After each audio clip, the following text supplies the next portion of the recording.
দেখলি বাবু, এই বৌদিটা পাদ মারিছে। পুরো পাদের কি জোর দেখেছিস? পুরো চাটা কাঁপিয়ে দিল। আপনার বৌমা মুখের উপরে দুবার পা দিয়ে চলে গেল। মেয়ে দেখতে এসছি না পাদ খেতে এসছি? এটা একটা ভদ্র মানুষের কাজ। তুই আর পাদার জায়গা পেলি না? আমার শাশুড়ি মায়ের মুখের সামনে তোর পাদ হলো। তোর জন্য আমার বিয়ে ভেঙে গেছে। দাঁড়া, আজকে দাদা বাড়িতে আসুক, তোর আজকে ব্যবস্থা করা হবে। মা, এটা হলো মেয়ের বাড়ি।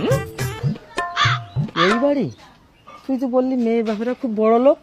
আরে মা, বড় লোকের সাথে কি সাথ? মেয়েটা দেখতে খুব সুন্দর। চলো। লাস্টে এই বাড়ির মেয়ে এই টালির বাড়ি দেখি তোর পছন্দ হলো? হ্যাঁ, তুমি মেয়েটাকে একবার দেখবে তো। চলো চলো চল। দিদি আসুন আসুন, ঘরে আসুন। ভালো আছেন? হ্যাঁ ভালো আছে, আসুন আসুন। দিদি বসুন বসুন, মেয়েকে পাঠাচ্ছি। ঠিক আছে। আরে বাবু, হ্যাঁ। এটা মেয়ের মা? হ্যাঁ। মেয়ের মা যখন এত মোটা, তাহলে মেয়ে কত মোটা হবে রে? মেয়ের মাকে কাতলা মাছের মতো দেখতে হলে কি হবে? মেয়ে কিন্তু চিংড়ি মাছ। আসছে, দেখতে পাবে। কি বলিস? চিংড়ি মাছ? দেখি কেমন চিংড়ি মাছ আসে। কিরে বাবু, মেয়ে এখনো আসছে না কেন? বস।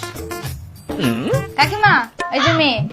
ও, কিরে বাবু, হ্যাঁ। এ তো পুরো শুকনো চিংড়ি মাছ, গায়ে কোনো মাংস নেই। আরে মা, দেখতে তো সুন্দর।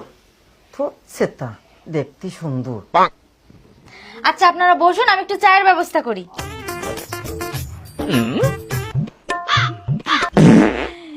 যা সালা, এদের সামনে পেতে দিলাম, আটকাতে পারলাম না।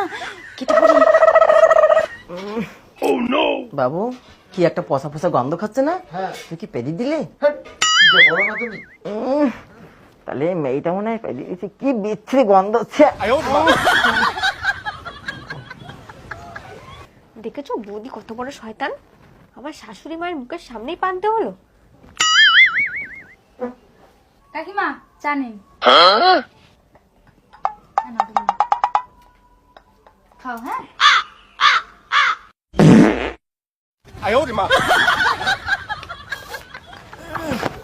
দেখলি বাবু, এই বৌদিটা পাদ মারিছে। পুরো পাদের কি জোর দেখেছিস?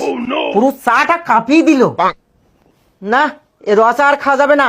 এ রসা পাদুসাওয়া হয়ে গেছে। ধর দিদি। কি হয়েছে দিদি? এটা কি অভদ্রতা হচ্ছে?